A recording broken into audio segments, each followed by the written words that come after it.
النهارده مش هنرسم بالفرشه، النهارده هنرسم بالخيوط. تقنيه السحاب المطاط اللي بتعمل شكل خطوط بارزه على قطع الكونكريت. هقول لكم ازاي تتحكموا في المطه بتاعه الخيوط وليه احيانا بتتقطع منك وما بتكملش. يلا بينا نشوف طريقه استخدام السحاب المطاط.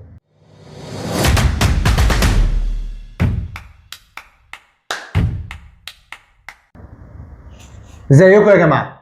دايما بخير وسعاده. ايه هو السحاب المطاط؟ الدهان ده زي ما انتم شايفين في العلبه، هو ده السحاب المطاط. بيبقى فيه نسبه لاتكس او مرونه عاليه. لما بتستخدمه بايدك او تعمله باي حاجه رفيعه بيديك الخطوط رفيعه جدا وطويله، بتمسك في السطح وبتنشف على الشكل اللي انت بتشوفه ده. وده بيدي تأثير الخطوط زي خطوط العنكبوت، شكلها جميل جدا ويخطف العين. وطبعا في منه الوان كتير، منه الذهبي والفضي وفي منه ازرق وموف وهكذا. بس نصيحه مني، هات الذهبي والفضي بس وكمل معانا الفيديو عشان نعرف مع بعض بنغير لونه ازاي. طيب ايه هو سر السحاب المطاط؟ السر كله في القوام.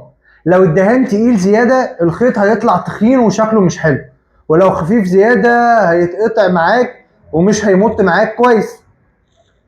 النصيحة لازم تقلب العلبة كويس جدا قبل ما تستخدمها، ولو هتحتاج تخفف حاجة فيهم لازم تخففها بنسبة معينة جدا، وده طبعا على حسب كل نوع.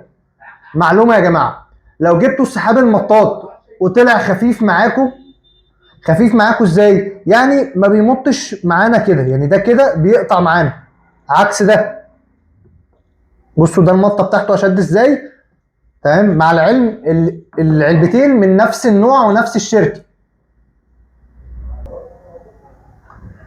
فلو طلع خفيف معاكم او ان هو طلع تقيل ولزج قوي، ده مش عيب في المنتج، ده بيبقى اختلاف تصنيع من شركه لشركه. تمام. وطبعا زي ما انتم شايفين الشركتين، يعني ده علبه ودي علبه، العلبتين اقصد من نفس الشركه، بس هنا خفيف وهنا لزوجته عاليه. فطبعا لو واجهتك المشكله ديت ايا كان خفيف زياده عن اللزوم او تقيل قوي، اكتب لنا في التعليقات واحنا ان شاء الله هنعمل فيديو نعالج فيها المشكله ديت ونشرح لكم نعملوها ازاي. يلا بينا نشوف استخدامه على القطع هيكون ازاي. دلوقتي هنتعلم ازاي نستخدمه مع بعض. اول حاجه بنستخدم حاجه صغيره زي خله سنان، خله شيش طاووق، الكلام ده كله. هنقلب كويس ونبدا نسحب بالخله بتاعتنا الماده ونلفها على قطعه الكونكريت، تبقى خفيفه خالص كده بطريقه عشوائيه وزي ما احنا عايزين، يعني مفيش نمط معين بنمشي عليه، عشوائي. طيب انا دلوقتي عامل خطوط رفيعه، طب انا لو عايز اضخم الخطوط ما ارفعش ايدي جامد، يعني ما ارفعش ايدي كل ده، ارفع ايدي حاجه بسيطه واخد الخط بس، بيبقى شكلها زي ما انتم شايفين كده مش لطيف. الاحسن اللي تبقى الخطوط خفيفه عشوائي وبراحتي جدا.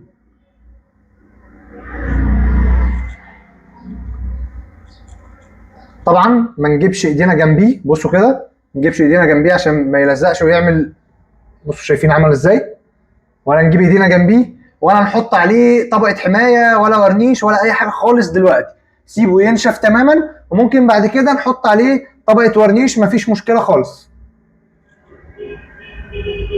نيجي بقى لفقره التلوين، ازاي اطلع الوان من السحاب المطاط. طبعا احنا دلوقتي هنستخدم السحاب المطاط الفضي. تمام، هناخد منه شويه على جنب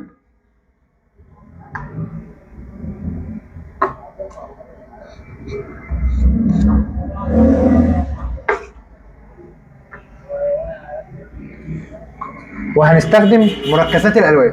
انا هستخدم مركزات الوان لون اسود، تمام، عشان نجرب مع بعض. نحط بالظبط نقطتين ثلاثه تلاقي اللون معانا تمام جدا.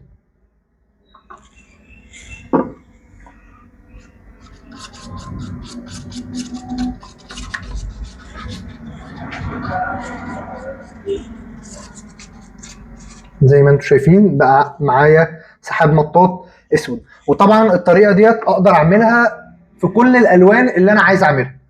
تمام. فكده يبقى في نفس الوقت وفرنا، ما جبناش كل السحاب المطاط اللي موجود في السوق وكل الالوان، فجبنا مثلا لون ذهبي ولون فضي وطلعنا كل الالوان. تمام. هنجربه برضو مع بعض عشان نشوف شكله هيبقى عامل ازاي.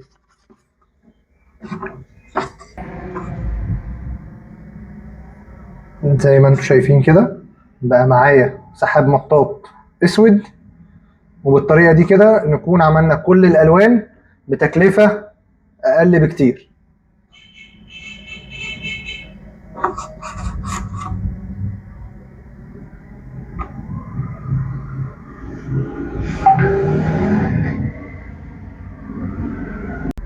كده الشكل النهائي للقطعتين بالنسبه للسحاب المطاط الذهبي او السحاب المطاط اللي احنا لوناه. السحاب المطاط محتاج تدريب وتعود، جربوها على قطع صغيره وقولوا لي النتيجه، ولو في حد محتاج يسأل على اي حاجه انا تحت امركم. لو عجبك الفيديو لايك وشير عشان الكل يستفيد.